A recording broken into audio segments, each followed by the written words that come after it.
너, 이건 강도나 다름없잖아. 너, 이건 강도나 다름없잖아. 강도?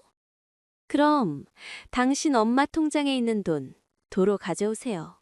그럼 공평하게 나누죠. 남편이 연말 보너스를 전부 시어머니께 드렸길래 저도 제 성과급을 전부 친정엄마께 드렸습니다. 그랬더니 설날 밥상에 김치밖에 없다며 남편이 눈이 뒤집혔네요. 우리 엄마한테 고작 김치 쪼가리를 먹으라는 거야. 누구 엄마든 자식이 챙겨야죠. 드시기 싫으면 마세요. 이서연. 이게 무슨 짓이야. 박준호의 고함 소리는 천장이 떠나갈 듯 했습니다. 그는 밥상 위에 덩그러니 놓인 김치 접시를 가리키며 눈을 부릅떴습니다. 저는 태연하게 김치 한 조각을 집어 입에 넣고 맛있게 씹었습니다. 설날 저녁 식사잖아요. 뭐가 문제예요? 설날에 고작 이걸 먹는다고. 그는 믿을 수 없다는 듯 저를 쳐다봤습니다. 그리고는 식탁 위에 놓인 또 다른 초라한 반찬, 두부 부침을 쳐다봤죠. 우리 엄마가 처음으로 우리 집에서 설 보내시는 건데 겨우 김치에 두부 부침을 대접해 저는 고개를 들어 맞은편에 앉은 시어머니 김숙자 씨를 쳐다봤습니다. 곱게 관리된 그녀의 얼굴에는 서운함과 불만이 가득했습니다. 입술은 일자로 굳게 닫혀 있었고 눈빛은 온통 저를 비난하고 있었죠. 뭐가 어때서요? 저는 두부 한 조각을 더 집으며 말했습니다. 김치가 뭐 어때서요? 김치는 반찬 아니에요? 이서연. 박준호가 식탁을 내리치자 그릇들이 요란하게 소리를 냈습니다. 적당히 좀 해. 엄마가 시골에서 멀리까지 오셨는데 고작 이걸로 대접하는 게 말이 돼. 내 양심은 개나 줘버렸어? 저는 젓가락을 내려놓고 조용히 그를 바라봤습니다. 거실의 시계가 째깍째깍 울리고 창밖에서는 불꽃놀이가 한창이었습니다. 다른 집에서 들려오는 웃음소리가 우리 집에 이 비꼬는 듯한 상황을 더욱 도드라지게 만들었죠. 양심. 제가 피식 웃었습니다. 박준호 씨, 지금 나한테 양심을 얘기하는 거예요. 무슨 뜻이야? 그가 미간을 찌푸렸습니다. 제 말뜻은요.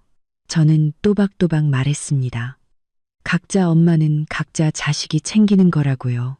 드시기 싫으면 마시고요. 김숙자 씨는 마침내 참지 못하고 눈물을 터뜨렸습니다. 준호야, 이것 좀 보렴. 얘가 지금 무슨 태도니? 내가 너희랑 설쇠려고 이 멀리까지 왔는데 고작 이걸 주다니. 내가 널 어떻게 키웠는데 이런 수모를 당하게 해. 박준호의 얼굴은 시퍼렇게 질렸습니다. 그는 저를 죽일 듯이 노려봤습니다. 이서연, 당장 우리 엄마한테 제대로 된 설음식 차려드려. 그럼 이번 일은 없던 걸로 해줄게. 어머, 제가 눈썹을 치켜떴습니다. 제가 왜요? 우리 엄마니까, 내 시어머니니까. 그래서요, 당신 엄마지. 제 엄마는 아니잖아요. 당신 엄마한테 효도하고 싶으면 당신이 직접 하세요. 저까지 끌어들이지 말고요. 너, 박준호는 분노로 온몸을 떨었습니다. 이 불효막심한 며느리 같으니 내가 정말 눈이 삐었지. 너 같은 걸 아내라고. 피차 일반이네요. 제가 담담하게 말했습니다. 저도 눈을 똑바로 뜨지 못한 걸 후회해요. 연말 보너스는 전부 엄마한테 갖다 바치고 아내더러 집안 살림을 책임지라는 남자랑 결혼한 걸요. 순간 공기가 얼어붙었습니다. 김숙자 씨의 울음소리가 뚝 그쳤고 박준호의 표정은 얼굴에 그대로 굳어버렸습니다. 너 무슨 헛소리야. 박준호의 목소리는 확연히 기어들어갔습니다. 헛소리요. 저는 자리에서 일어나 침실로 들어갔습니다. 서랍에서 은행 거래 내역서 몇 장을 꺼내 식탁 위에 던졌죠.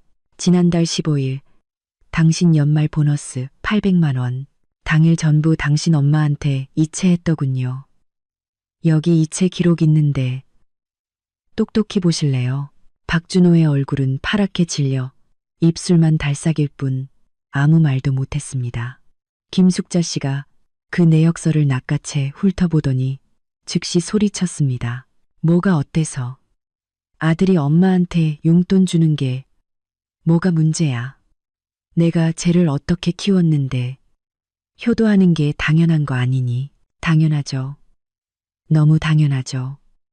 저는 고개를 끄덕였습니다. 그래서 저도 저희 엄마한테 효도하는 게 당연하다고 생각했어요. 그래서 제 성과급 500만 원 그저께 저희 엄마한테 전부 보내드렸어요. 아주 공평하지 않나요? 뭐? 너희 엄마한테 줬다고? 박준호가 눈을 동그랗게 떴습니다. 그건 우리 집 돈이잖아. 우리 집 돈? 제가 코웃음을 쳤습니다. 그럼 당신 보너스는 우리 집 돈 아니었어요. 그랬다면 왜 당신 엄마한테 보낼 때 저랑 상의 한마디 안 했죠? 만약 그게 우리 집 돈이 아니었다면 제 성과급도 우리 집 돈이 아니에요. 제가 누구한테 주든 제 마음인데 문제 있나요? 박준호는 제 말에 반박하지 못하고 얼굴만 불그락부르락했습니다. 김숙자 씨가 거래 내역서를 식탁에 던지며 어른 행세를 하기 시작했습니다. 서연아, 그건 네가 잘못한 거야. 여자는 시집 오면 시댁 사람이야. 돈도 당연히 시댁에서 관리해야지. 네가 친정엄마한테 돈을 보내. 그건 경우가 아니지. 경우요. 제가 웃었습니다. 누구 경우요? 어머님이 정하신 경우요. 그럼 어머님 경우대로라면 아들 돈은 전부 엄마 거고 며느리 돈도 전부 시댁 거고 며느리 친정엄마는 굶어 죽어도 상관없다는 거네요. 너 말이면 다인 줄 알아. 김숙자 씨가 벌떡 일어났습니다. 사람 말하고 있잖아요. 제가 그녀를 똑바로 쳐다봤습니다. 안타깝게도 어머님은 못 알아들으시지만요. 박준호가 마침내 정신을 차리고 제 코앞에 손가락질을 했습니다. 이서연, 경고하는데 당장 우리 엄마한테 사과해. 안 그러면 뭐요? 제가 그의 시선을 피하지 않았습니다. 저라도 때리시게요. 해보시죠. 하지만 그 전에 이거부터 보시는 게 좋을 거예요. 저는 침실에서 또 다른 서류 봉투를 가져와 식탁 위에 올려놓았습니다. 이게 뭔데? 박준호가 미간을 찌푸렸습니다. 이혼 서류요. 제가 담담하게 말했습니다. 제 쪽은 도장 다 찍었고 당신만 찍으면 돼요. 거실은 죽은 듯이 고요해졌습니다.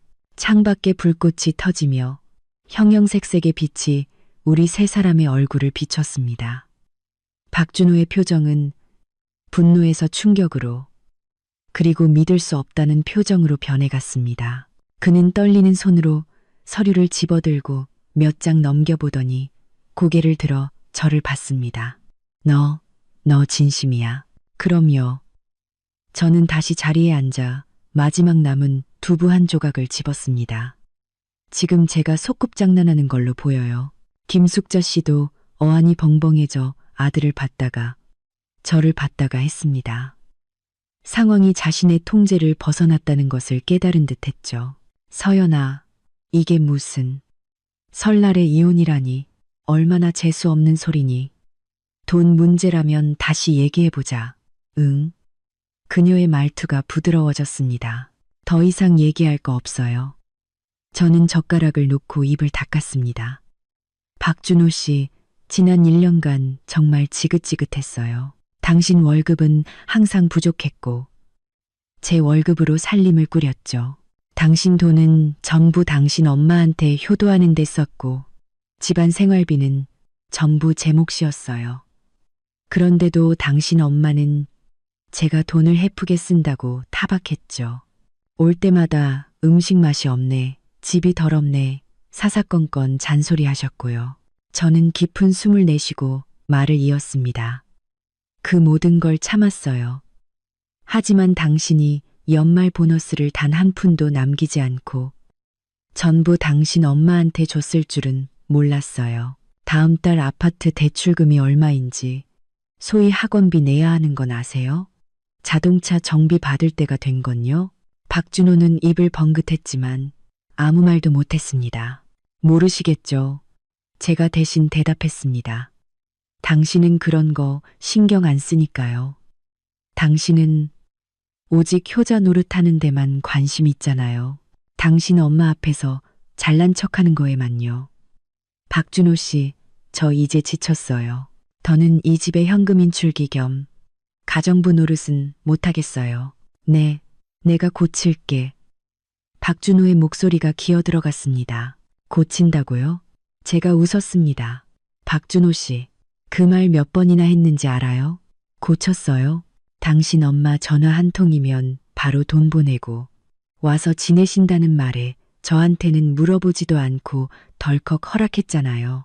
당신 엄마가 절 무시할 때 당신은 단 한 번도 제 편을 들어준 적 없어요. 뭘 고쳤다는 거죠? 갈수록 심해지기만 했잖아요. 김숙자 씨가 보다 못해 끼어들었습니다.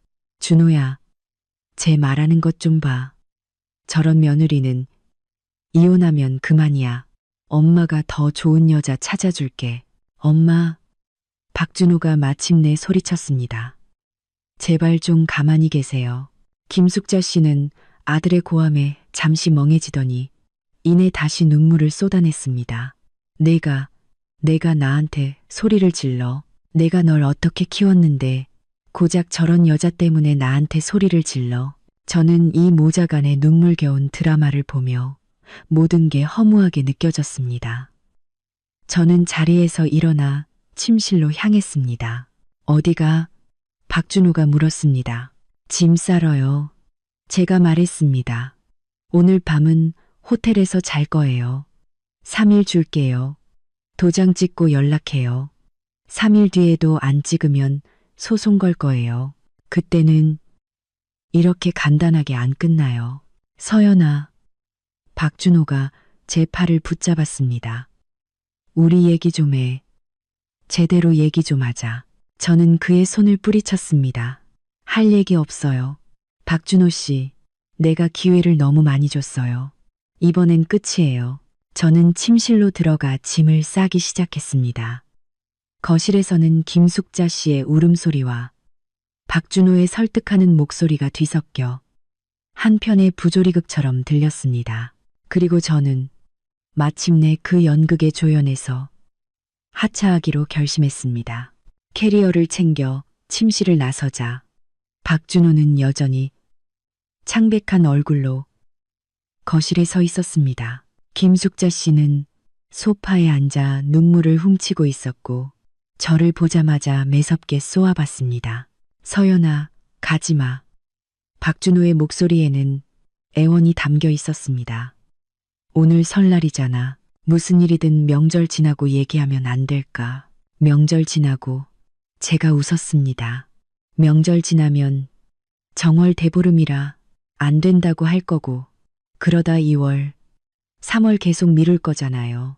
박준호 씨, 그 수법 너무 뻔해요. 저는 캐리어를 끌고 현관으로 향했습니다. 이서연. 박준호의 목소리가 갑자기 단호해졌습니다. 너 오늘 이 문 밖으로 나가면 다시는 돌아올 생각하지 마. 저는 걸음을 멈추고 그를 돌아봤습니다. 그의 표정은 복잡했습니다. 분노, 두려움, 억울함, 그리고 제가 한 번도 본 적 없는 서늘함까지. 박준호 씨, 제가 차분하게 말했습니다. 그 말 그대로 돌려줄게요. 당신이 오늘 도장 안 찍으면 나중엔 찍고 싶어도 이렇게 쉽게는 안 될 거예요. 말을 마친 저는 문을 열고 나갔습니다. 등 뒤로 문이 닫히며 그 숨 막히는 집과 저를 분리시켰습니다. 복도는 조용했습니다. 이웃집의 웃음소리와 TV 소리가 희미하게 들려왔습니다. 저는 캐리어를 끌고 엘리베이터로 향했습니다. 엘리베이터 문이 열리자 안은 텅 비어 있었습니다. 저는 안으로 들어가 1층 버튼을 눌렀습니다. 엘리베이터가 천천히 내려가는 동안 거울에 제 얼굴이 비쳤습니다. 30살 눈가에는 이미 잔주름이 잡혀 있었지만 눈빛은 피곤하면서도 단호했습니다. 휴대폰이 울렸습니다. 엄마였습니다. 서연아, 밥은 먹었니? 준호랑 어머님은 다 괜찮으시고 엄마의 목소리는 다정했습니다. 응, 먹었어. 다 괜찮아. 제가 차분하게 말했습니다. 엄마, 새해 복 많이 받아. 그래, 우리 딸도 새해 복 많이 받아. 내일 집에 올 거지? 엄마가 내가 제일 좋아하는 만두 빚어놨어. 응, 꼭 갈게. 전화를 끊자 눈가가 뜨거워졌습니다. 엘리베이터가 1층에 도착하고 문이 열렸습니다. 저는 캐리어를 끌고 건물 밖으로 나섰습니다. 차가운 바람이 불꽃놀이에 화약 냄새와 함께 얼굴을 스쳤습니다. 거리에서는 아이들이 폭죽을 터뜨리며 까르르 웃고 있었습니다. 저는 깊게 숨을 들이쉬고 휴대폰을 꺼내 가장 가까운 호텔을 예약했습니다. 그리고 캐리어를 끌고 설날 밤의 차가운 바람 속으로 걸어 들어갔습니다. 등 뒤에 남겨진 한때 나의 집이었던 그곳은 불이 환하게 켜져 있었지만 저는 뒤도 돌아보지 않았습니다. 호텔 방은 눈물이 날 만큼 따뜻했습니다. 저는 소파에 주저앉아 창밖에서 계속 터지는 불꽃을 바라보며 지난 5년간 제가 얼마나 바보 같았는지 생각했습니다. 박준호와 결혼하고 남자는 박간일, 여자는 안살림이라는 그의 말에 잘 나가던 직장을 그만두고 전업주부가 되었죠. 아이가 태어나고 지출이 커지자 다시 일을 시작했지만 집안의 경제권은 여전히 그에게, 아니 정확히는 그와 그의 어머니 손에 있었습니다. 박준호는 매달 생활비로 겨우 쓸 만큼의 돈만 줬고 제 월급은 가족 비상금이라는 명목으로 저축해야 했습니다. 하지만 그 돈은 결국 어디로 흘러갔을까요?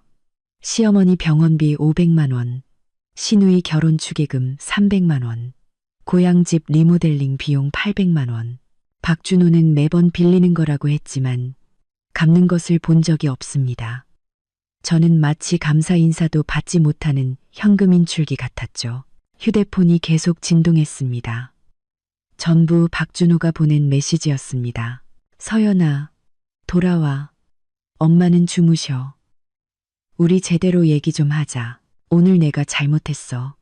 너한테 소리 지르면 안 됐는데, 설날인데, 이러지 말자. 응. 저는 이 메시지들을 보며 헛웃음이 나왔습니다. 그는 항상 이런 식이었죠. 싸우고 나면 사과하고, 잘못했다고, 고치겠다고 말하지만, 다음 날이면 모든 게 똑같았습니다. 저는 답장을 보냈습니다. 박준호 씨, 서류에 도장은 찍었어요. 한참 동안 답이 없었습니다. 5분쯤 지나서야 답장이 왔습니다. 서연아, 꼭 이렇게까지 해야겠어. 우리 수년간의 정이 있잖아. 저는 차갑게 웃으며 타자를 쳤습니다. 정이란 게 연말 보너스는 전부 엄마한테 주고 나더러 살림을 책임지라는 건가요? 정이란 게 당신 엄마가 날 무시할 때 당신은 한마디도 안 거드는 건가요? 박준호 씨, 나한테 정 얘기하지 마세요. 당신은 그럴 자격 없어요. 이번에는 아주 오랫동안 답장이 없었습니다. 저는 휴대폰을 내려놓고 욕실로 들어갔습니다. 거울 속 여자의 눈가는 붉었지만 눈빛은 맑았습니다. 이서연, 정신 차려. 저 남자는 한 번도 널 동등한 배우자로 대한 적이 없어. 넌 그냥 그가 집에 들인 가정부, 현금 인출기, 출산 도구일 뿐이야. 씻고 침대에 누웠지만 잠이 오지 않았습니다. 휴대폰이 다시 울렸습니다. 이번엔 제 절친 유나였습니다. 서연아, 어때? 김치 대첩은 성공했어? 유나의 목소리는 신나 있었습니다. 성공했지. 제가 쓴 웃음을 지었습니다. 지금 호텔이야. 이혼 서류도 줬어. 정말? 유나가 소리쳤습니다. 드디어 결심했구나. 너무 잘됐다. 내가 그 인간 쓰레기 너한테 안 어울린다고 했지. 최유나는 제 대학 동기이자 저희 집 사정을 아는 유일한 친구입니다. 지난 몇 년간 저에게 10번도 넘게 이혼을 권했죠. 유나야, 나 너무 바보 같았지? 제 목소리가 약간 떨렸습니다. 이렇게 오래 참다니 바보가 아니라 너무 착한 거지. 유나가 한숨을 쉬었습니다. 지금이라도 깨달았으니 다행이야. 앞으로 어떻게 할 거야? 3일 시간 줬어. 도장 안 찍으면 소송 걸 거야. 잘했어. 유나가 말했습니다. 변호사 필요하면 말해. 우리 사촌 오빠가 이혼 전문인데 엄청 유능해. 그래. 연락 좀 해줘. 전화를 끊고 나니 겨우 잠이 쏟아졌습니다. 막 잠이 들렸는데 휴대폰이 또 울렸습니다. 시어머니 김숙자 씨였습니다. 망설이다가 전화를 받았습니다. 이서연, 내 아들을 집에 혼자 두고 너 혼자 호텔에 가? 내가 며느리야. 전화기 너머로 다짜고짜 퍼붓는 목소리가 들렸습니다. 김숙자 여사님, 제가 차분하게 말했습니다. 저희 곧 이혼할 거니까 전 이제 며느리가 아니에요. 뭐? 그녀는 제 말에 잠시 할 말을 잃었습니다. 내가 분명히 말하는데 이혼은 해도 좋아. 하지만 내 아들 돈은 한 푼도 못 가져가. 그건 다 우리 박씨 집안 돈이야. 어머, 제가 웃었습니다. 그건 법원에서 판단하겠죠. 하지만 여사님, 한 가지 알려드릴게요. 혼인 기간 중 재산은 부부 공동 재산이에요. 당신 아들이 지난 몇 년간 모은 돈도 포함해서요. 그리고 이 집 생활비 대부분은 제 월급으로 충당했어요. 따지고 보면 당신 아들이 저한테 빚진 거죠. 헛소리마. 김숙자 씨의 목소리가 날카로워졌습니다. 내 아들 돈은 다 집에 썼어. 오히려 네가 몰래 친정에 돈 빼돌렸지. 얼마나 줬는지 누가 알겠어. 제가 저희 엄마한테 드린 돈은 제 합법적인 소득이에요. 제가 누구한테 주든 제 마음이죠. 제가 말했습니다. 당신 아들처럼 부부 공동재산을 몰래 당신한테 빼돌린 것과는 다르죠. 그건 재산 은닉이에요. 이혼 소송 때 법원에서 문제 삼을 수 있다고요. 사실법에 대해 잘은 모르지만 그녀를 겁주기엔 충분했습니다. 아니나 다를까 김숙자 씨의 목소리가 흔들렸습니다. 너 누굴 겁줘? 내 아들이 그랬어. 그 돈은 나한테 효도하는 거라고. 당연한 거야. 그럼 어디 두고 보시죠. 저는 더 이상 말 섞기 싫어 전화를 끊으려 했습니다. 또 할 말 있으세요? 저 이제 잘 건데요. 이서연, 너 내 전화 끊기만 해봐. 저는 바로 전화를 끊고 전원을 꺼버렸습니다. 세상이 조용해졌습니다. 그날 밤 편안하게 잠들지는 못했지만 적어도 저는 저 자신을 위해 살고 있었습니다. 다음 날 아침 저는 초인종 소리에 잠이 깼습니다. 문구멍으로 보니 박준호가 아침 식사를 사들고 서 있었습니다. 저는 문을 열었지만 그를 안으로 들이지는 않았습니다. 서연아, 네가 제일 좋아하는 빵이랑 커피 사왔어. 우리 얘기 좀 하자. 응. 그가 애써 미소를 지었습니다. 서류에 도장은 찍었어요.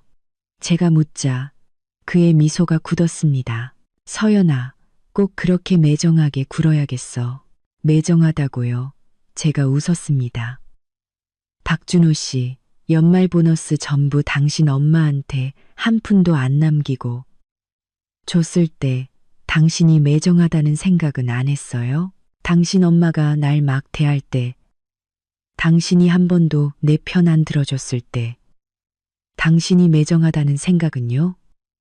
이제 와서 나한테 매정하다고 하는 거예요? 내가 잘못했어. 그가 고개를 숙였습니다. 약속할게. 앞으로 내 월급 전부 너한테 맡길게. 난 용돈만 조금씩 받았을게. 응, 너무 늦었어요. 제가 말했습니다.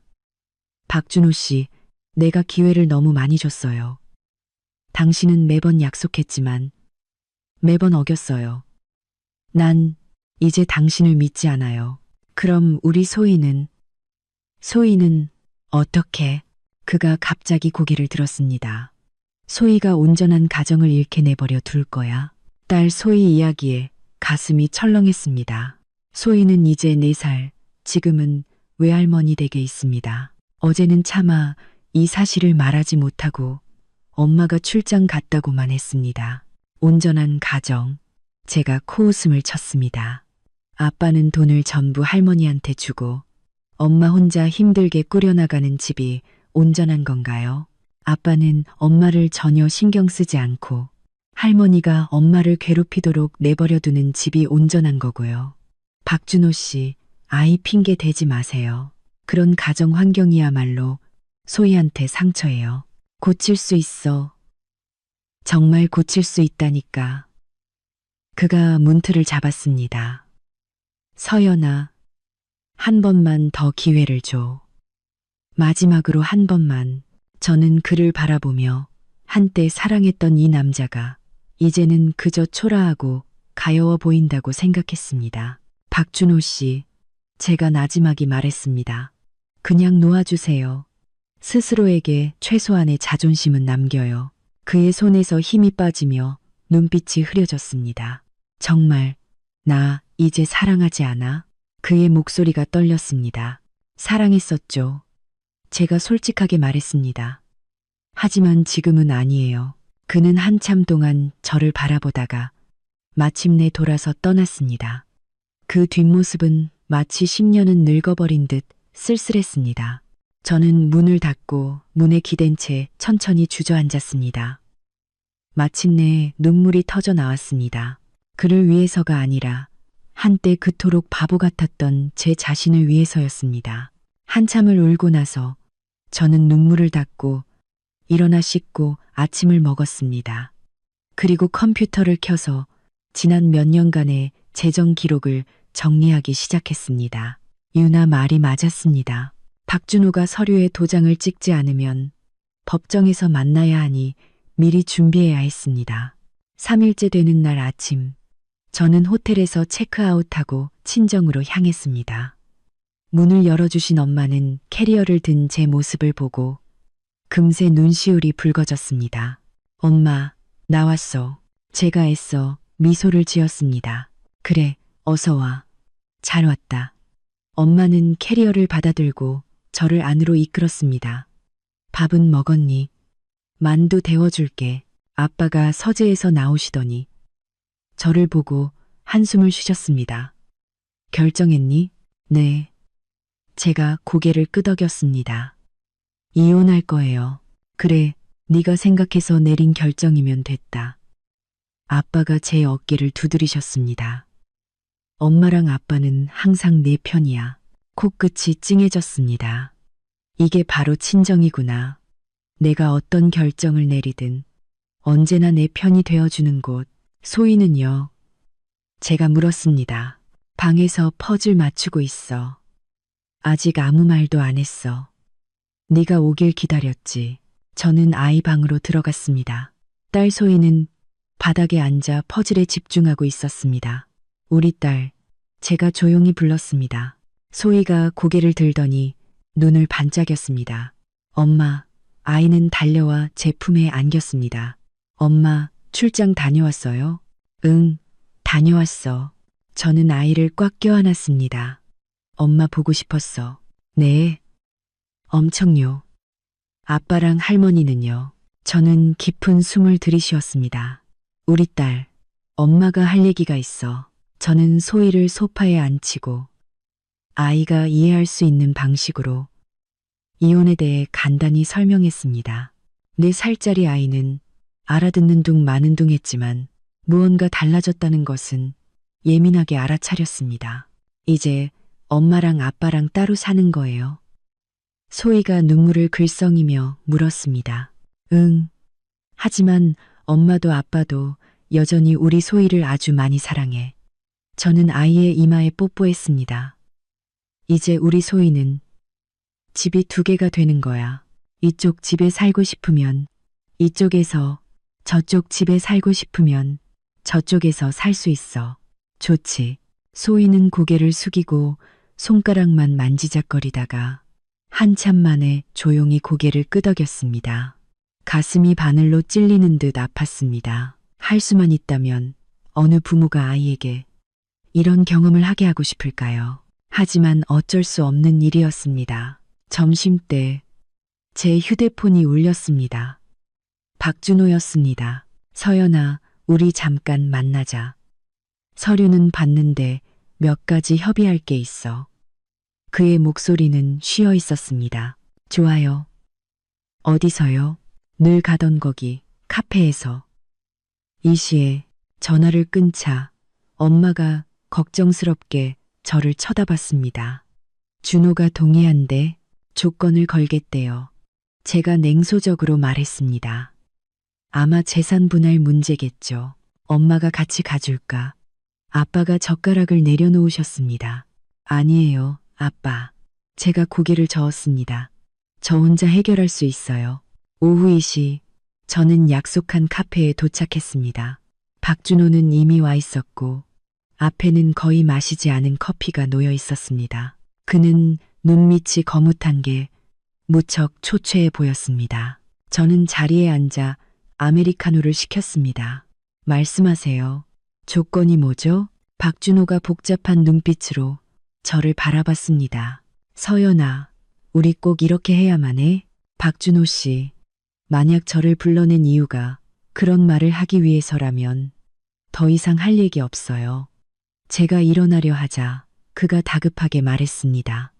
잠깐만, 도장 찍을게. 대신 조건이 몇 가지 있어. 저는 다시 자리에 앉았습니다. 말해요.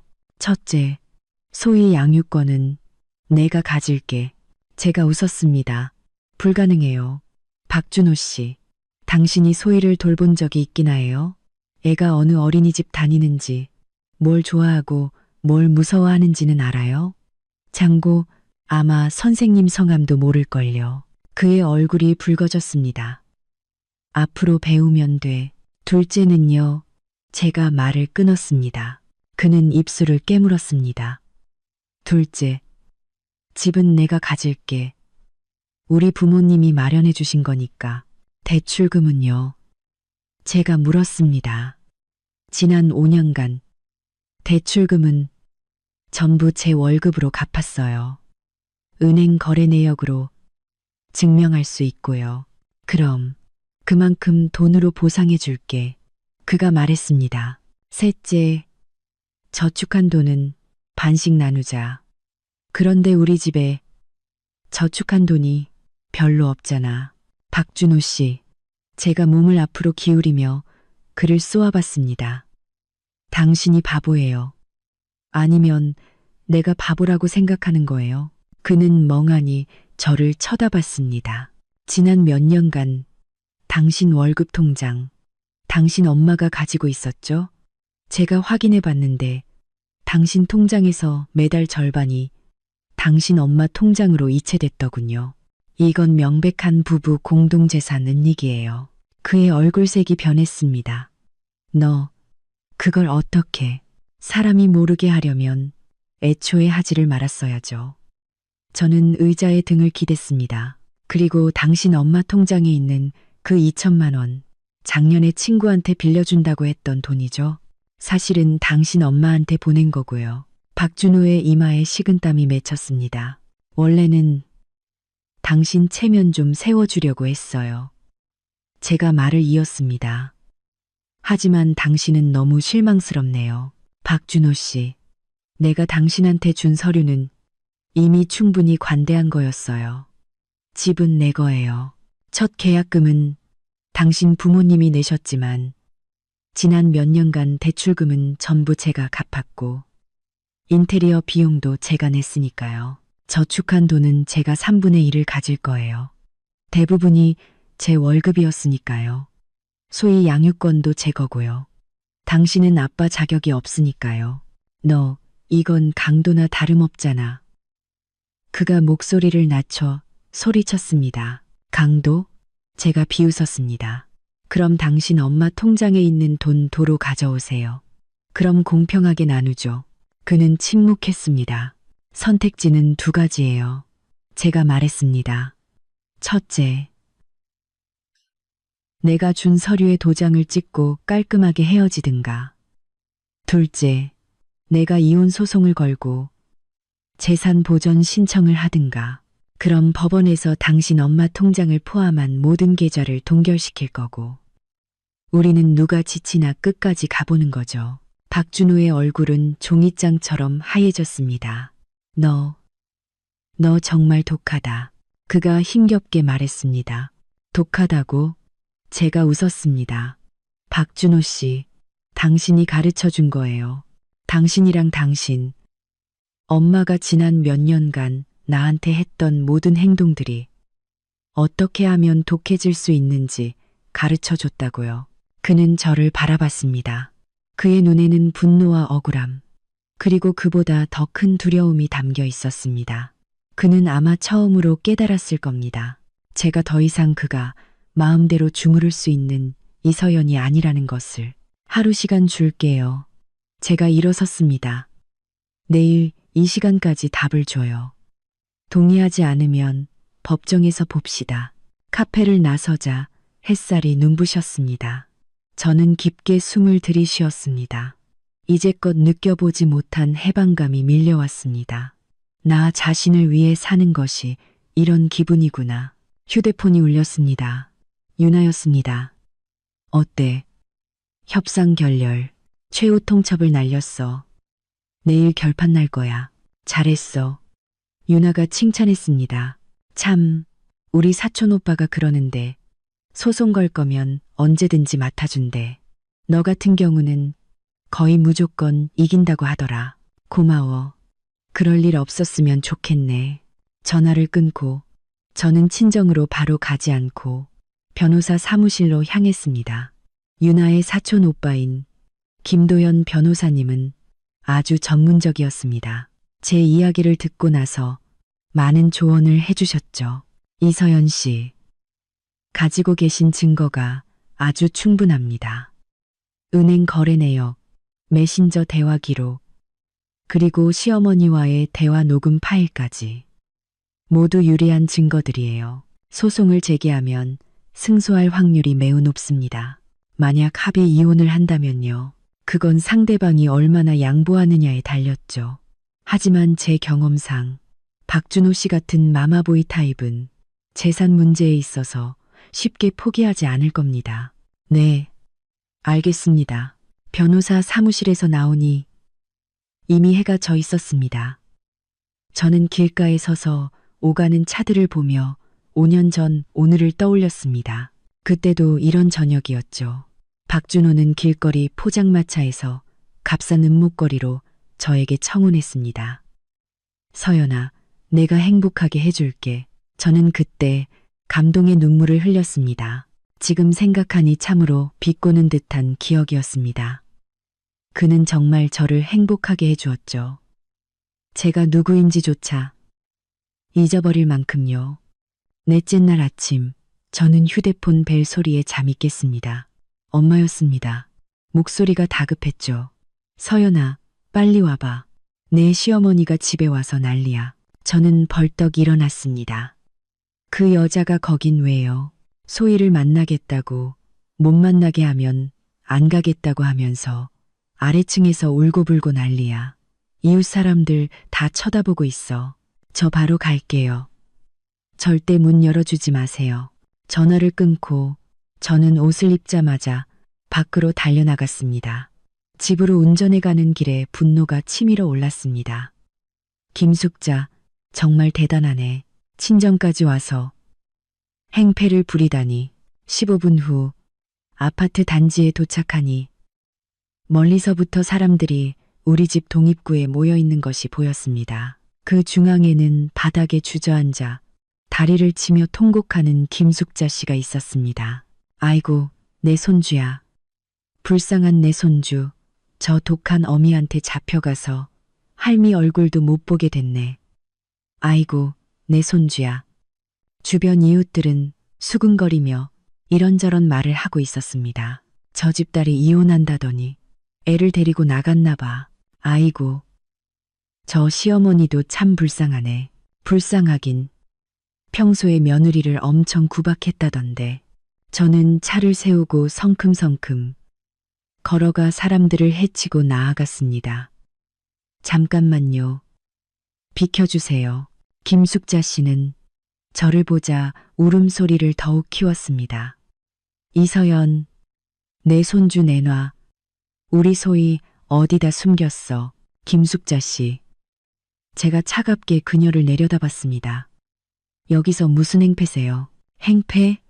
내가 내 손주 보러 온 게 뭐가 잘못됐어. 그녀가 바닥에서 벌떡 일어났습니다. 네가 애를 데리고 가서 못 만나게 하잖아. 무슨 꿍꿍이야. 소희를 보고 싶으면 그럴 수 있어요. 제가 말했습니다. 하지만 이런 방식은 아니죠. 지금 이게 뭐 하는 짓이에요? 온 동네 사람들 구경거리라도 되고 싶으세요? 구경거리? 내가 뭐가 구경거리야. 그녀가 제 코앞에 손가락질을 했습니다. 내가 구경거리지. 남편 버리고 이혼하겠다고 우리 집 재산까지 뜯어가려는 저 뻔뻔한 여자 좀 보라고요. 구경하던 사람들이 웅성거리기 시작했습니다. 저는 깊게 숨을 들이쉬고 휴대폰을 꺼내 녹음 파일을 재생했습니다. 내가 분명히 말하는데 이혼은 해도 좋아. 하지만 내 아들 돈은 한 푼도 못 가져가. 그건 다 우리 박씨 집안 돈이야. 내 아들 돈은 다 집에 썼어. 오히려 네가 몰래 친정에 돈 빼돌렸지. 얼마나 줬는지 누가 알겠어. 휴대폰에서 김숙자 씨의 날카로운 목소리가 흘러나오자 그녀의 얼굴색이 순식간에 변했습니다. 너 녹음했어. 그녀가 믿을 수 없다는 듯 저를 쳐다봤습니다. 네, 녹음했어요. 제가 담담하게 말했습니다. 어머님이 우리 집에 오시겠다고 했을 때부터, 박준호 씨가 연말 보너스를 전부 드렸을 때부터 전부 녹음했어요. 김숙자 씨, 지난 몇 년간 저한테 어떻게 하셨는지 제가 똑똑히 기억하고 있다고요. 주변 사람들의 눈빛이 변했습니다. 세상에, 저 시어머니 정말 대단하네. 아들 보너스는 자기가 다 받고 며느리더러 살림하라고 했다니 너무하네. 김숙자 씨의 얼굴이 불그락푸르락해지더니 갑자기 바닥에 주저앉아 다시 울기 시작했습니다. 세상에 이런 법이 어디 있어. 며느리가 시어미를 잡네. 녹음까지 해서 날 죽이려고 드네. 계속 우세요. 전 경찰에 신고했으니까요. 곧 도착할 거예요. 공공장소 소란죄는 구류 15일까지 가능하대요. 그녀의 울음소리가 뚝 그쳤습니다. 뭐? 네, 내가 경찰에 신고를 해. 네. 제가 휴대폰을 보며 말했습니다. 아마 곧 도착할 거예요. 말이 끝나기 무섭게 멀리서 사이렌 소리가 들려왔고 경찰 2명이 차에서 내렸습니다. 누가 신고하셨습니까? 저요. 제가 손을 들었습니다. 경찰관님, 이 여사님께서 저희 집 앞에서 소란을 피우고 계십니다. 경찰이 김숙자 씨를 쳐다봤습니다. 어머님, 무슨 일이시죠? 김숙자 씨는 당황했습니다. 저는 제 손주를 보러 왔을 뿐이에요. 손주는 저희 집에 있습니다. 제가 말했습니다. 저는 이분의 전 며느리고 지금 이혼 절차를 밟고 있습니다. 아이를 강제로 보려 하시길래 못 만나게 했더니 여기서 소란을 피우신 겁니다. 경찰은 상황을 파악하고 김숙자 씨에게 말했습니다. 어머님, 가정 문제는 대화로 해결하셔야지. 공공장소에서 소란을 피우시면 안 됩니다. 이번에는 경고로 끝나지만 한 번 더 이러시면 저희와 함께 경찰서로 가셔야 합니다. 김숙자 씨는 입술을 떨며 아무 말도 못했습니다. 경찰이 구경꾼들을 해산시키자 김숙자 씨는 저를 원망스럽게 쏘아보고는 돌아서려 했습니다. 잠깐만요. 제가 그녀를 불러 세웠습니다. 그녀가 돌아보자 저는 그녀에게 다가가 목소리를 낮춰 말했습니다. 김숙자 씨, 명심하세요. 저와 박준호 씨는 아직 법적으로 부부예요. 지금 소란 피우는 건 당신 아들에게 좋을 게 없어요. 아들이 재산 분할해서 조금이라도 덜 뺏기길 바란다면 조용히 계세요. 그렇지 않으면 저도 끝까지 가볼 생각이니까요. 그녀의 눈에 두려움이 스쳤습니다. 그녀는 돌아서 가버렸습니다. 저는 한숨을 쉬고 집으로 올라갔습니다. 집에는 엄마가 소희를 안고 걱정스러운 얼굴로 기다리고 있었습니다. 괜찮아요. 엄마, 해결됐어요. 그 여자가 또 오면 어떡하니? 당분간은 안 올 거예요. 저런 사람은 강자한테 약하거든요. 소희가 저를 쳐다봤습니다. 엄마, 할머니가 왜 울었어요? 저는 몸을 낮춰 아이의 머리를 쓰다듬었습니다. 할머니가 우리 소희를 보고 싶었는데 방법을 잘못 선택하신 거야. 우리 딸 기억해야 해.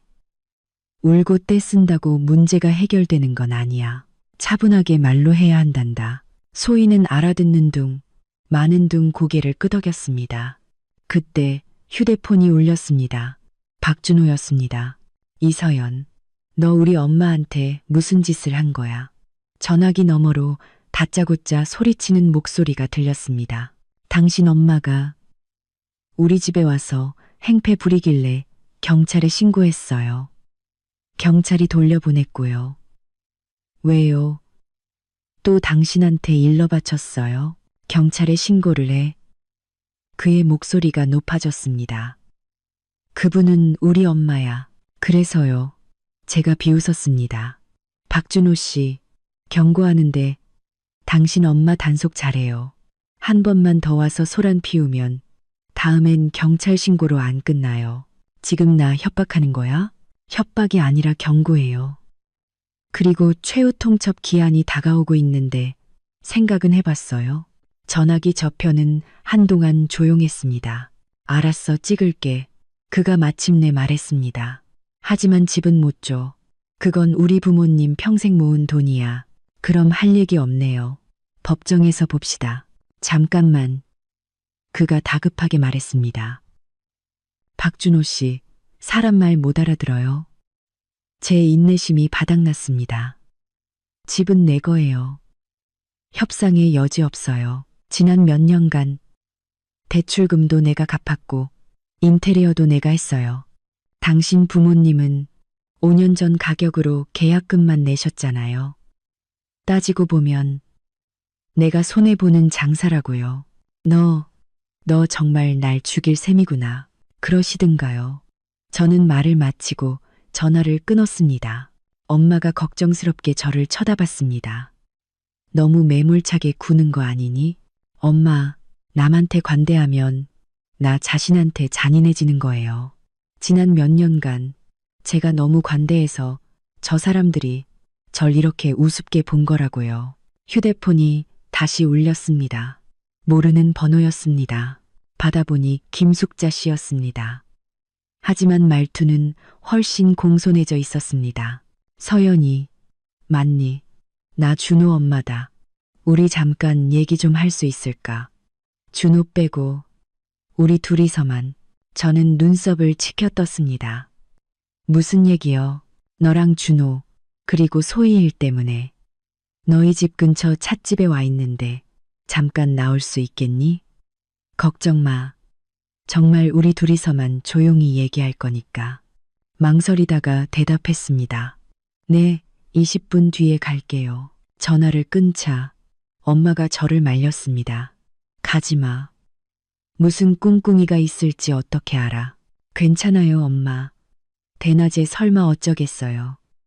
그리고 무슨 말을 하는지 들어보고 싶기도 하고요. 찻집 룸에 들어서니 김숙자 씨가 이미 기다리고 있었습니다. 아까 행패를 부리던 모습과는 달리 단정한 옷차림에 립스틱까지 바르고 있었습니다. 앉으렴. 그녀가 권했지만 저는 그녀가 따라준 차에는 손도 대지 않았습니다. 서연아. 그녀가 입을 열었습니다. 그 다정한 말투가 오히려 어색했습니다. 오늘 일은 내가 잘못했다. 내가 너무 조급해서 앞으로 소희를 못 볼까봐 그랬어.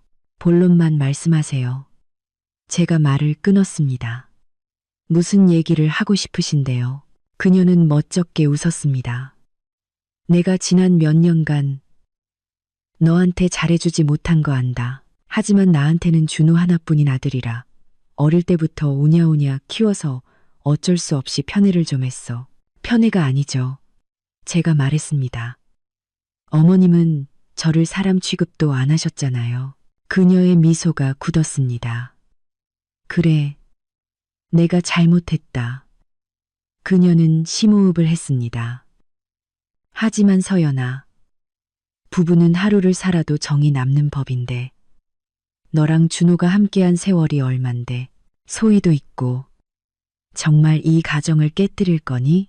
가정을 깬 건 제가 아니에요. 제가 말했습니다. 박준호 씨, 그리고 어머님이죠. 준호게 잘못했다고 하더라. 나한테도 말했어. 앞으로 월급도 다 너한테 맡기고 네 말이라면 뭐든지 듣겠다고. 서연아, 한 번만 더 기회를 주면 안 되겠니? 저는 그녀를 보며 헛웃음이 나왔습니다. 어머님, 그 말을 믿으세요? 30살 먹은 아들이 아직도 어머님 말씀이라면 꼼짝 못하는데 그가 정말 변할 수 있을까요? 변할 수 있어. 꼭 변할 거야. 내가 약속할게. 앞으로는 절대 너희 일에 간섭 안 할게. 너희끼리 잘 살아보렴. 응. 늦었어요.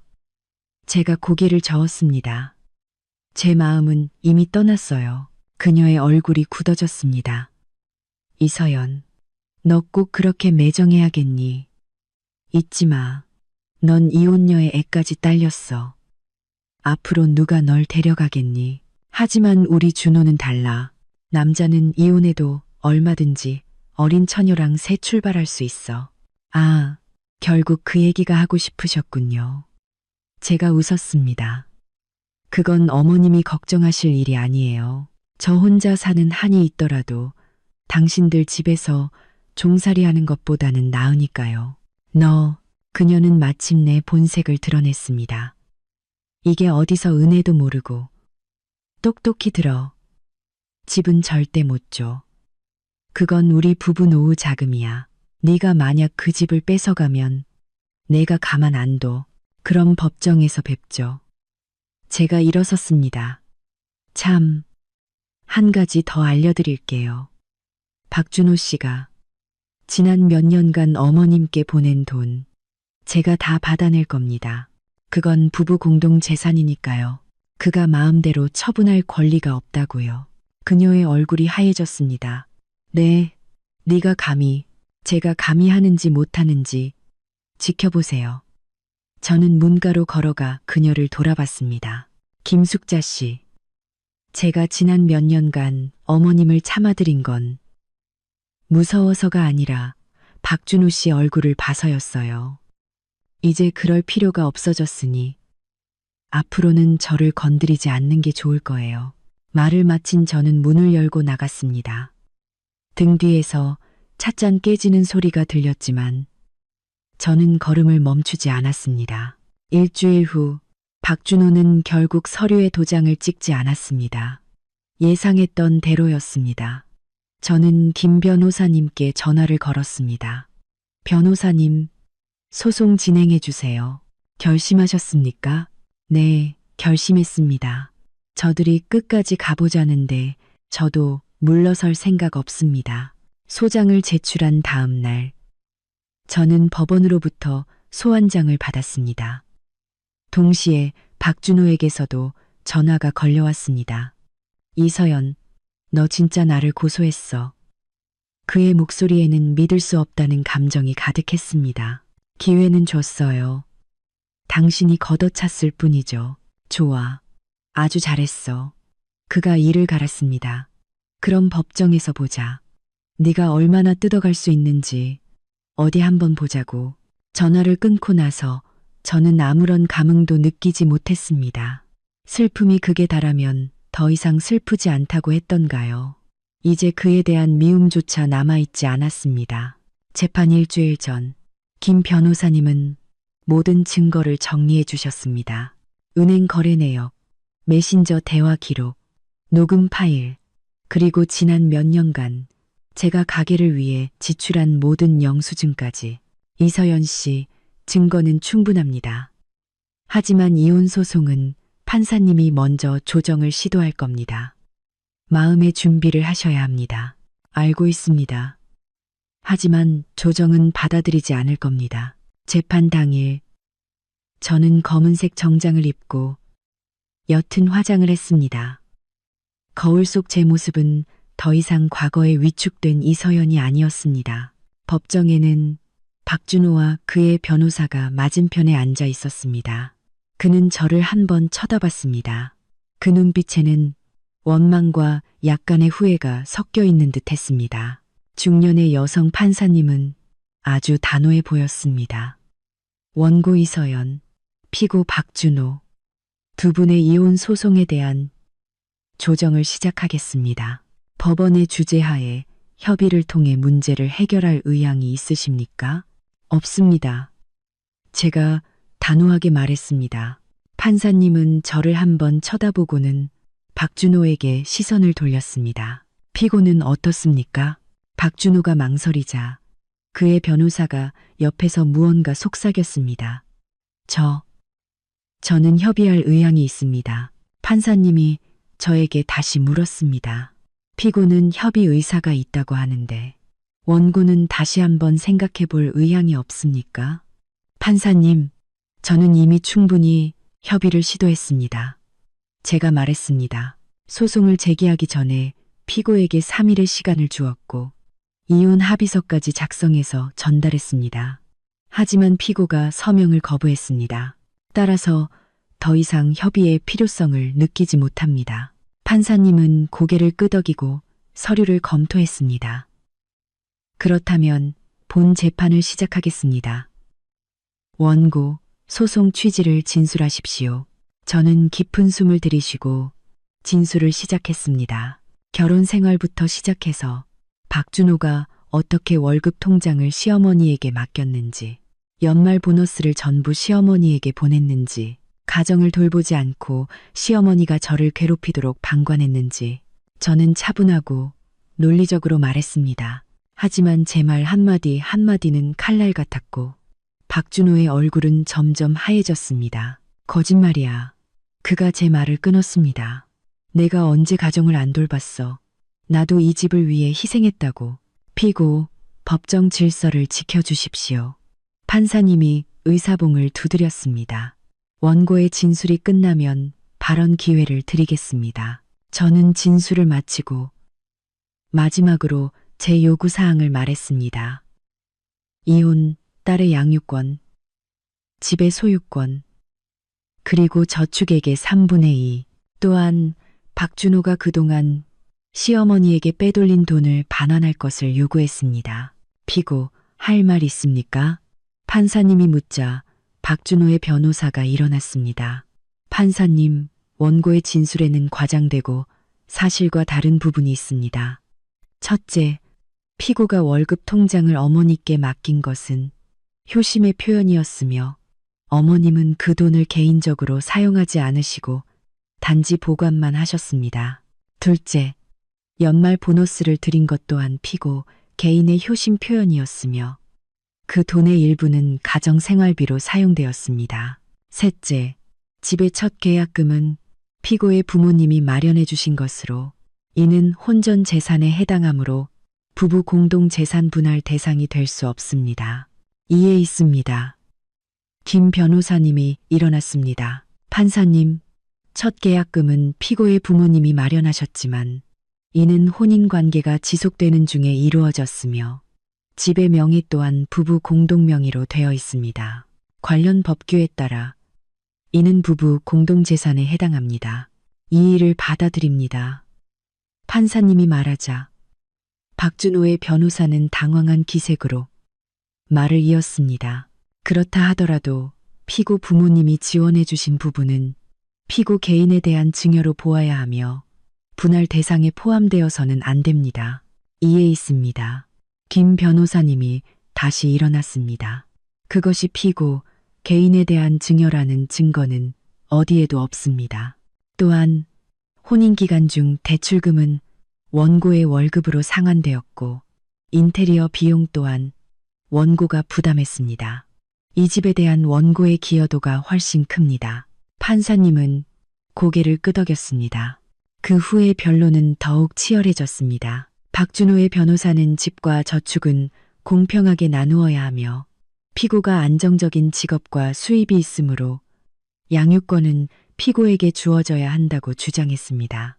김 변호사님은 이를 조목조목 반박하며 증거를 제시했습니다.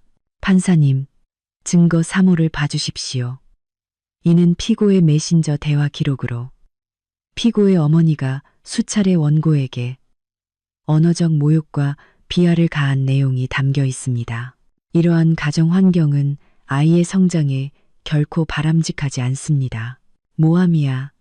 박준호가 벌떡 일어났습니다. 우리 엄마는 그런 적 없어. 피고, 판사님이 엄하게 그를 쳐다봤습니다. 법정 질서를 지켜주십시오. 박준호는 힘없이 주저앉았습니다. 판사님, 증거 사호를 봐주십시오. 김 변호사님이 말을 이었습니다. 이는 은행거래 내역으로 피고가 지난 3년간 총이 800만 원을 어머니께 이체한 기록입니다. 이 기간 동안 가정의 주된 생활비는 원고가 부담했습니다. 이는 전형적인 부부 공동재산은 닉 행위입니다. 박준호의 변호사는 이 돈이 부모님께 드린 용돈이라고 주장했지만 김 변호사님은 배우자의 합법적인 권리를 침해해서는 안 되며 이체 사실을 원고에게 알리지 않은 것은 은닉 및 기만 행위에 해당한다고 반박했습니다. 판사님은 진지하게 들으며 무언가를 기록했습니다. 마지막으로 양육권 문제에 대해 제가 안정적인 직업과 수입이 있으며 아이가 태어난 이후로 주로 제가 아이를 돌봤다는 점을 강조했습니다. 또한 아이의 할머니가 아이 앞에서 저를 험담하는 등 아이의 정서에 해로운 환경을 제공했다는 점도 덧붙였습니다. 모든 변론이 끝나고 판사님은 휴정을 선언하며 추후 판결을 내리겠다고 했습니다. 법정을 나오자 박준호가 저를 따라왔습니다. 이서연, 꼭 이렇게까지 해야 했어. 그가 붉어진 눈으로 물었습니다. 이렇게까지 해야 했냐고요? 제가 그를 돌아봤습니다. 박준호 씨, 오늘 이 상황까지 온 건 당신이 자초한 거예요. 내가 잘못했어. 정말 잘못했어. 그가 말했습니다. 우리 서로에게 다시 한번 기회를 주면 안 될까? 소희를 위해서라도 아이 핑계 대지 말라고 했죠. 제가 말을 끊었습니다. 당신은 그럴 자격 없어요. 그는 멍하니 저를 쳐다봤습니다. 박준호 씨, 정말 아이를 생각한다면 재산 분할에 깨끗하게 동의하세요. 아이에게 부끄러운 아빠가 되지 말라고요. 말을 마친 저는 돌아서 떠났습니다. 김 변호사님이 따라오며 말했습니다. 이서연 씨, 아주 잘하셨습니다. 판사님의 태도를 보니 우리 쪽에 훨씬 유리합니다. 감사합니다.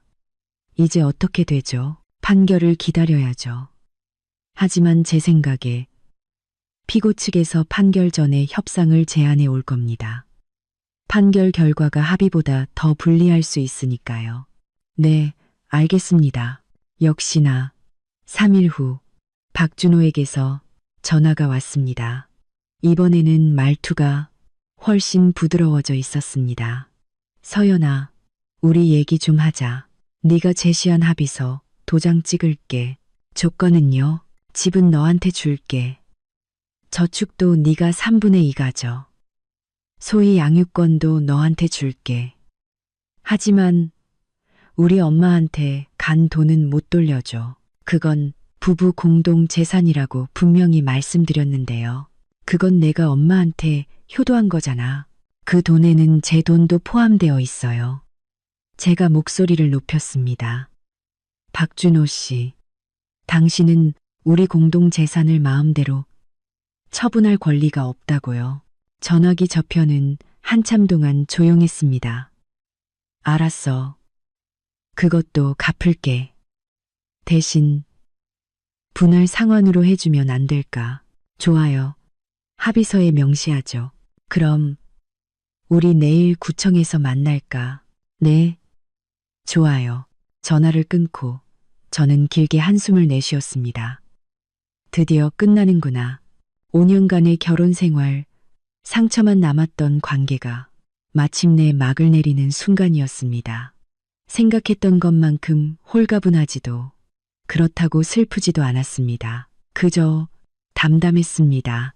사람의 마음이 완전히 떠나면 미움조차 사치스러운 감정이 된다는 것을 깨달았습니다. 다음 날, 저와 박준호는 구청 앞에서 만났습니다. 그는 수염도 깎지 않고 구겨진 옷차림으로 무척 초췌해 보였습니다. 저는 단정한 옷차림에 옅은 화장을 했습니다. 이 지저분했던 결혼 생활의 마지막은 가장 단정한 모습으로 끝내고 싶었습니다. 절차는 간단했습니다. 서류에 서명하고 도장을 찍고 2개의 붉은 혼인관계 증명서가 2개의 녹색 이혼 확인서로 바뀌었습니다. 구청을 나서자 햇살이 조금 눈부셨습니다. 서연아, 박준호가 저를 불렀습니다. 미안했다. 저는 그를 돌아봤습니다. 앞으로 잘 지내요. 너도. 우리는 각자 다른 방향으로 걸어갔습니다. 이혼 서류를 받은 다음 날, 김 변호사님은 재산 분할 합의서를 작성해 주셨습니다. 내용은 우리가 협의한 그대로였습니다. 집은 제 소유가 되고 박준호는 3개월 내에 이사해야 하며 저축액은 제가 3분의 1을 갖고 그가 시어머니에게 보낸 이 800만 원은 2년간 분할 상환하기로 했습니다. 소희의 양육권은 제게 있으며 그는 매달 양육비 30만 원을 소희가 18세가 될 때까지 지급해야 합니다. 면접 교섭권은 2주에 한 번, 구체적인 시간은 서로 협의하기로 했습니다. 문제 없어요. 제가 말했습니다.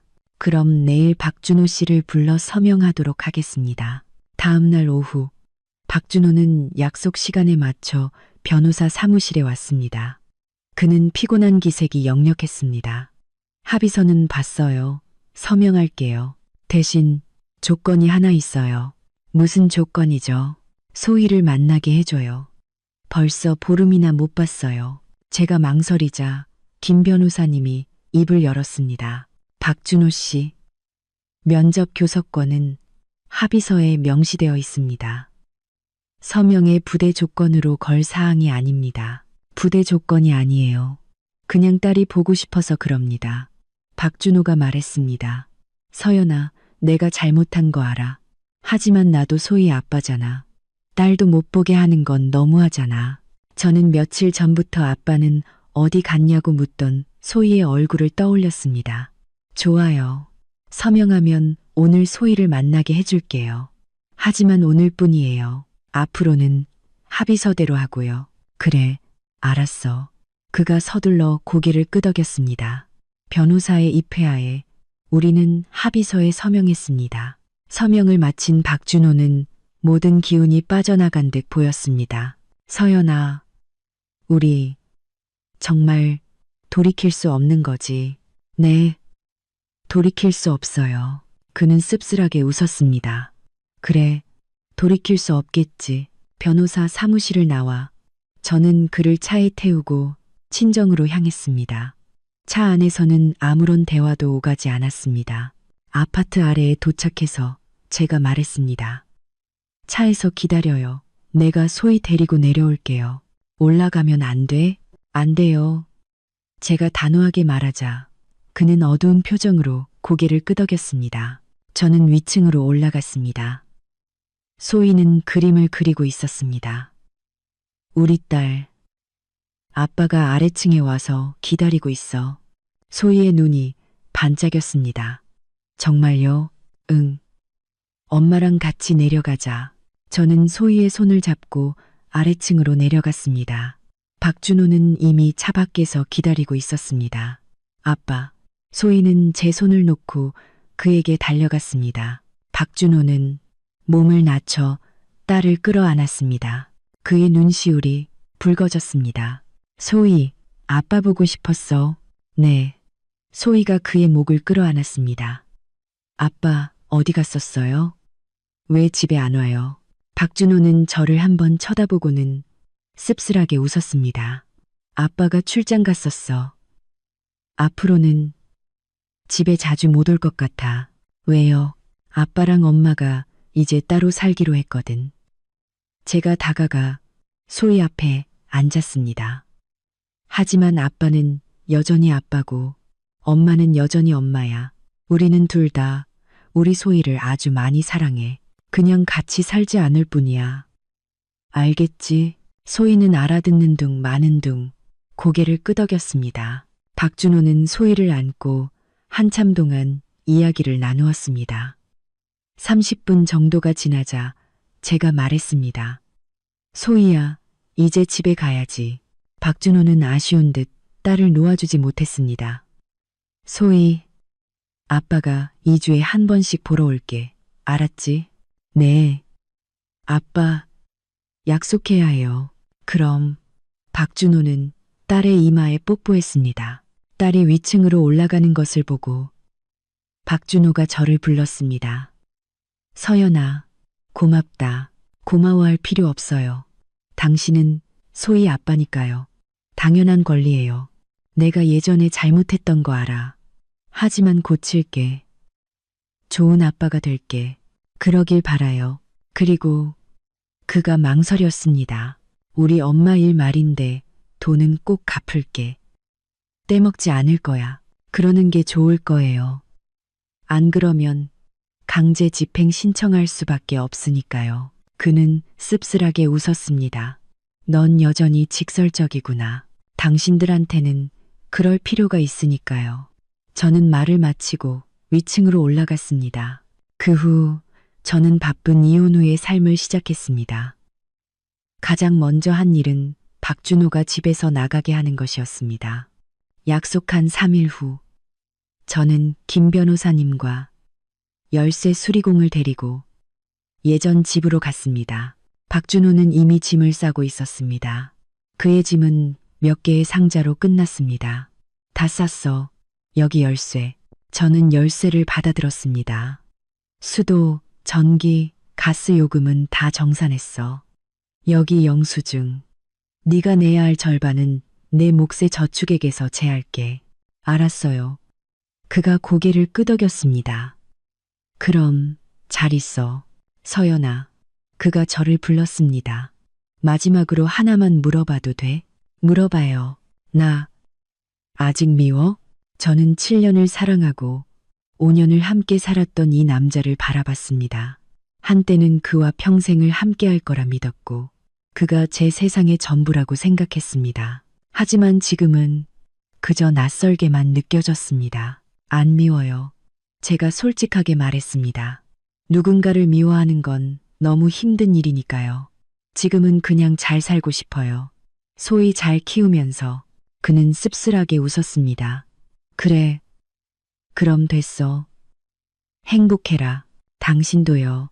그는 캐리어를 끌고 떠났습니다. 저는 고통스러운 기억으로 가득 찼던 이 집에 서서 마침내 홀가분함을 느꼈습니다. 이서연 씨, 도움이 필요하십니까? 김 변호사님이 물었습니다. 아니요, 괜찮습니다. 감사합니다. 이제부터 다시 시작해야죠. 가장 먼저 한 일은 현관 자물쇠를 바꾸는 것이었습니다. 이 집은 이제 온전히 제 것이 되었습니다. 두 번째는 인테리어를 새로 하는 것이었습니다. 박준호가 좋아했던 어두운 색의 가구는 모두 버리고 시어머니가 남겨둔 낡은 물건들도 전부 처분했습니다. 이 불쾌한 기억으로 가득 찬 공간을 저와 소희의 진정한 집으로 만들고 싶었습니다. 세 번째는 일이었습니다. 이혼 후에는 더 많은 수입이 필요했습니다. 다행히 예전 동료가 창업을 하면서 경험 있는 재무 컨설턴트가 필요하다고 해서 시간도 유연하고 보수도 좋은 그 일을 맡게 되었습니다. 낮에는 회사에 출근하고 밤에는 부업을 하고 주말에는 소희와 함께 시간을 보냈습니다. 피곤했지만 충실한 나날이었습니다. 이혼 후 첫 달, 박준호에게서 양육비와 첫 번째 분할 상환금이 들어왔습니다. 그는 약속을 지켰습니다. 저는 그 돈을 소희의 교육비 통장에 따로 모으기 시작했습니다. 생활은 점차 제 궤도를 찾아갔습니다. 가끔 소희를 데리러 갈 때 박준호를 마주쳤습니다. 그는 약속대로 2주에 한 번씩 소희를 데리러 와서 공원이나 놀이동산에 데려가고 아이가 좋아하는 아이스크림을 사주었습니다. 좋은 아빠가 되려고 노력하는 모습이 보였습니다. 저도 점차 마음이 편안해졌습니다. 누군가를 미워하는 것은 결국 나 자신을 괴롭히는 일이니까요. 한 달 후 집 인테리어가 끝났습니다. 저는 소희와 함께 친정에서 우리 집으로 이사했습니다. 새 집은 밝은 북유럽 스타일로 간결하고 따뜻했습니다. 소희는 분홍색 벽과 공주 침대가 있는 자기 방을 아주 마음에 들어 했습니다. 엄마, 여기가 우리 새 집이에요? 응, 여기가 우리 새 집이야. 엄마랑 소희 둘만의 집, 마음에 들어? 네. 소희가 제 목을 끌어안았습니다. 엄마, 비밀이 있는데요. 저 옛날 집보다 새 집이 더 좋아요. 옛날 집에서는 할머니가 맨날 엄마한테 화냈잖아요. 저 그거 싫었어요. 코끝이 찡해졌습니다. 아이는 모든 것을 알고 있었습니다. 이제 괜찮아. 앞으로는 엄마랑 소희, 그리고 외할머니, 외할아버지만 있을 거야. 우리 행복하게 살자. 그날 저녁, 저는 새집 이사를 축하하며 푸짐한 저녁을 차렸습니다. 엄마도 오셔서 케이크를 사오셨죠. 우리 서연이의 새로운 출발을 축하하며 새로운 출발을 위하여 저도 잔을 들었습니다. 건배. 소희도 우유잔을 들었습니다. 집안은 오랜만에 웃음소리로 가득 찼습니다. 이게 바로 집다운 모습이었습니다. 저녁 식사 후 엄마를 배웅하며 제가 말했습니다. 엄마, 저를 지지해 주셔서 감사해요. 바보 같은 소리. 내가 네 엄마인데 널 지지하지. 누굴 지지하겠니? 앞으로 잘 살아. 저 사람들한테 네가 얼마나 잘 사는지 똑똑히 보여줘. 엄마를 보내고 위층으로 올라오니 소희는 이미 잠들어 있었습니다. 저는 발코니에 서서 밤하늘을 바라봤습니다. 이혼한 지 한 달, 저는 위축된 전업주부에서 자신감 넘치는 싱글맘으로 변해 있었습니다. 이 길은 쉽지 않았지만 저는 해냈고 앞으로는 더 잘 해낼 것입니다. 휴대폰이 울렸습니다. 유나였습니다. 서연아, 한잔하자. 내 자유를 축하해야지. 좋지. 주말에 엄마가 소희 봐주실 때 만나자. 콜. 그날은 취할 때까지 마시는 거야. 이혼 후 두 번째 달, 제게 직업적인 전환점이 찾아왔습니다. 회사에서 새로운 프로젝트를 시작하면서 지사의 재무 총괄 책임자를 1년간 파견해야 했습니다. 그 자리는 제 현재 직급보다 2단계 높고 연봉도 50%나 인상되는 좋은 기회였습니다. 하지만 한 가지 문제가 있었습니다. 지사가 다른 도시에 있어서 매주 출장을 가야 했습니다. 저는 망설였습니다. 소희가 막 어린이집에 다니기 시작해서 엄마의 손길이 많이 필요할 때였기 때문입니다. 서연 씨, 아주 좋은 기회야. 직속 상사인 이 부장님께서 저를 부르셨습니다. 서연 씨, 능력 있고 일 처리도 확실하잖아. 이 자리는 서연 씨밖에 없어. 1년 뒤에 돌아오면 바로 차장으로 승진할 수 있어. 알고 있습니다, 부장님. 하지만 딸이 아직 어려서요. 월요일 아침에 가서 목요일 저녁에 돌아오면 되잖아. 금요일은 재택근무하고 그럼 일주일에 3일만 거기서 자면 돼. 회사에서 숙소랑 교통비도 다 지원해 줄 거고. 마음이 흔들렸지만 여전히 망설여졌습니다. 알았어, 3일 줄게. 이 자리 노리는 사람 많으니까 빨리 결정해. 집에 돌아와 엄마와 상의했습니다. 엄마는 망설임 없이 말했습니다. 가야지. 이렇게 좋은 기회를 왜 놓쳐. 소희는 내가 있잖아. 걱정 마. 하지만 엄마도 몸이 안 좋으시잖아요. 난 괜찮아. 어린이집 데려다 주고 밥 챙겨주는 게 뭐가 힘들다고. 아빠도 곧 은퇴하시는데 같이 돌봐주실 거야. 저는 소희에게도 물었습니다. 우리 딸, 엄마가 일주일에 며칠 다른 도시에 가서 일해야 하는데 외할머니랑 외할아버지랑 같이 있어도 괜찮겠어? 소희가 눈을 동그랗게 뜨고 물었습니다. 엄마, 다시 돌아올 거죠? 그럼 매주 돌아올 거야. 그럼 괜찮아요. 엄마, 일하러 가세요. 소희는 씩씩하게 잘 있을게요. 눈시울이 붉어졌습니다. 이렇게 기특한 딸이라니. 다음 날 저는 이 부장님께 전화를 걸었습니다. 부장님, 저 그 자리 맡겠습니다. 아주 잘 생각했어. 다음 주 월요일부터 출근할 수 있지? 네, 문제 없습니다. 그 후 며칠간 저는 업무 인수인계와 짐을 싸느라 정신없이 바빴습니다. 엄마가 저희 집으로 오셔서 소희를 돌봐주시기로 했습니다. 서연아, 걱정 말고 다녀와. 집은 내가 지킬게. 엄마, 고생이 많으세요. 제가 엄마를 안았습니다. 고생은 무슨, 네가 잘 되는 걸 보면 엄마는 기쁘기만 한데. 월요일 아침 저는 캐리어를 끌고 집을 나섰습니다. 소희는 아직 자고 있었습니다. 저는 아이의 이마에 뽀뽀하며 속삭였습니다. 우리 딸, 엄마 일하고 올게. 주말에 만나자. 새로운 일은 생각보다 훨씬 도전적이었습니다. 지사의 재무 상황은 엉망이었고 제 임무는 이 모든 것을 바로잡는 것이었습니다. 첫 주, 저는 매일 밤 10시까지 일했습니다. 동료들은 낙하산인 저를 경계했지만 저는 실력으로 증명해야 한다고 생각했습니다. 둘째 주, 저는 구매팀장이 리베이트를 받는 정황을 포착하고 본사에 보고했습니다. 셋째 주, 그 팀장은 직위해제되었고 저는 회사 내에서 신뢰를 얻기 시작했습니다. 넷째 주, 저는 재무 프로세스를 정비하고 비용 절감 방안을 제시하여 본사의 인정을 받았습니다. 일은 점차 궤도에 올랐고 저는 매주 목요일 밤 마지막 기차를 타고 집으로 돌아와 금요일에는 재택 근무를 하며 소희와 시간을 보냈습니다. 주말에는 공원, 박물관, 학원에 데려갔습니다. 바빴지만 희망찬 나날이었습니다. 이혼 후 세 번째 달, 저는 새 직장에서의 첫 월급을 받았습니다. 예전보다 50%나 늘어난 금액을 보며 경제적 독립이 주는 안정감을 실감했습니다.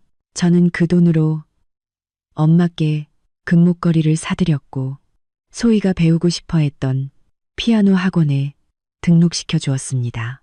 소희는 정말 기뻐하며 제 목을 끌어안았습니다.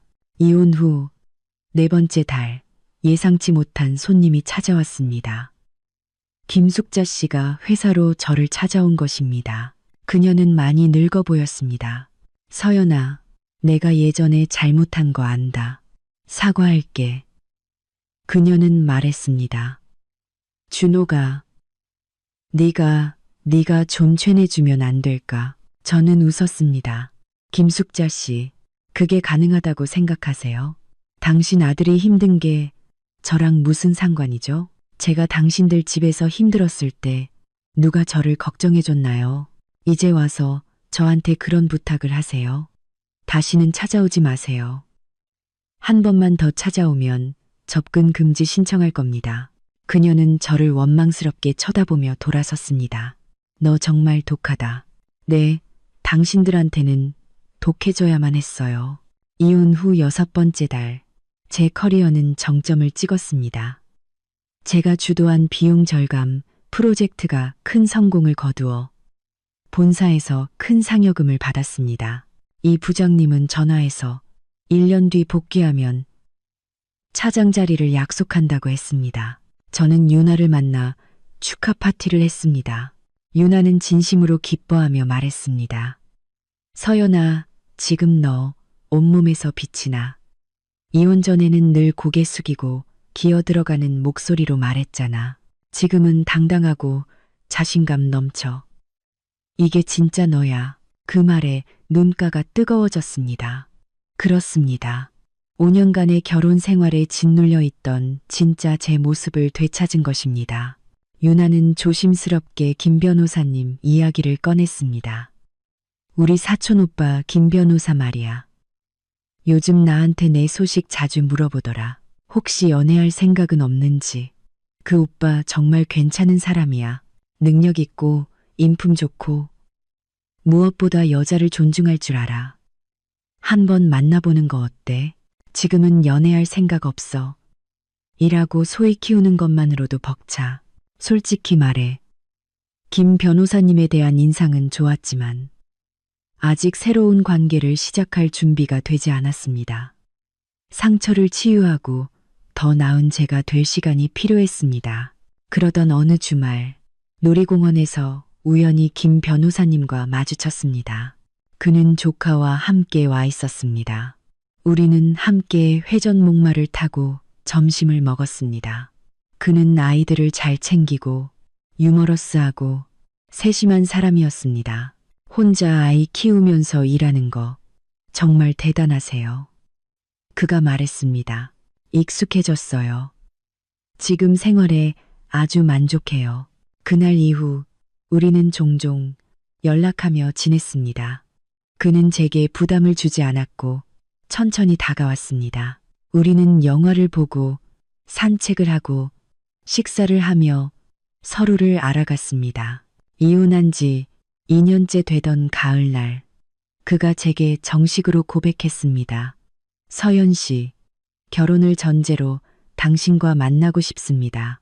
그의 진심 어린 눈빛에 제 마음도 조금씩 열리기 시작했습니다. 네, 좋아요. 우리의 관계는 천천히 그리고 단단하게 발전했습니다. 엄마도 소희도 그를 아주 좋아했습니다. 연말 회사 송년회에서 그는 모두가 보는 앞에서 제게 청혼했습니다. 서연 씨, 저와 결혼해 주세요. 저는 망설였습니다. 생각할 시간이 필요해요. 그는 제 결정을 존중해 주었습니다. 괜찮아요. 얼마든지 기다릴게요. 그날 밤 저는 잠 못 이루고 많은 생각을 했습니다. 그리고 다음 날 그에게 대답했습니다. 네, 당신과 결혼할게요. 우리는 작은 결혼식을 올렸습니다. 소희가 예쁜 드레스를 입고 화둥이 되어 주었습니다. 저는 다시 한번 사랑을 믿기로 했습니다. 결혼 생활은 행복했습니다. 그는 다정한 남편이었고 소희에게는 좋은 아빠가 되어 주었습니다. 1년 후 저는 아들을 낳았습니다. 우리는 아이의 이름을 도윤이라고 지었습니다. 소희는 동생을 무척 예뻐했습니다. 한 쌍의 남매를 보며 저는 제가 원하던 삶이 바로 이런 것이라고 생각했습니다. 안정되고 행복하고 사랑받는 삶. 가끔 박준호의 소식을 들었습니다. 그는 재혼했지만 여전히 시어머니와의 갈등으로 힘들어한다고 했습니다. 한 번은 쇼핑몰에서 그 가족을 멀리서 본 적이 있습니다. 그는 많이 늙고 지쳐 보였습니다. 저를 발견하고는 고개를 숙이고 급히 자리를 피했습니다. 우리는 이제 완전히 다른 세상에 살고 있었습니다. 제 세상은 햇살 가득하고 그의 세상은 여전히 그늘져 있었습니다. 하지만 이제 그 모든 것은 저와 상관없는 일이었습니다. 지금 저는 아주 행복합니다. 사랑하는 남편과 사랑스러운 아이들, 저를 지지해주는 가족, 그리고 성공적인 커리어가 있습니다. 이혼한 지 3년. 저는 제가 원하던 모습으로, 아니 그보다 더 나은 모습으로 살고 있습니다. 어느 날 저녁 남편이 저를 안으며 물었습니다. 무슨 생각해? 그냥 지금 너무 행복해서 앞으로는 더 행복할 거야. 창밖의 달빛은 부드럽고 집안은 따뜻했습니다. 넘어지면 일어나고 상처받으면 치유하고 잃어버리면 더 좋은 것을 얻는 것, 포기하지만 않는다면 삶은 언제나 우리에게 놀라운 선물을 준다는 것을 저는 이제 압니다. 그리고 저의 이야기는 행복하게 계속될 것입니다.